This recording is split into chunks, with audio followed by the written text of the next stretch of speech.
रुको guys, video के funny comment के मजे लेते हैं। अगर आप जमीन पर बहुत सारे ईंटों को एक लाइन में लगाते हैं और हर ईंट के बीच में बिल्कुल एक ईंट जितनी दूरी रखते हैं, तो जब वो एक दूसरे पर गिरती हैं, तो हर ईंट अगली ईंट को गिरा देती है। लेकिन आखिरी ईंट के आगे कोई नहीं होता, इसलिए वो थोड़ा आगे खिसक जाती है, जिससे उसके आगे वाली ईंट एक परफेक्ट गैप में गिर जाती है, जो एकदम फिट बैठती है। फिर उसके आगे वाली ईंट के साथ भी ऐसा ही होता है और इस तरह उल्टी दिशा में एक चेन रिएक्शन शुरू हो जाता है और सारी की सारी ईंटें एकदम सीधी लाइन में गिर जाती हैं, जिससे ज्यादा मेहनत नहीं लगती। इसके फनी कमेंट का मजा लेते हैं। अगर आप अपनी माँ से प्यार करते हो तो वीडियो को सब्सक्राइब करो और अपने माँ के उम्र के लिए कमेंट में रेड हार्ट जरूर भेजें।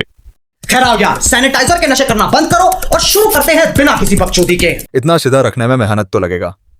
बात तो सही है। इससे अच्छा तो सीधे ही लाइन कर दो।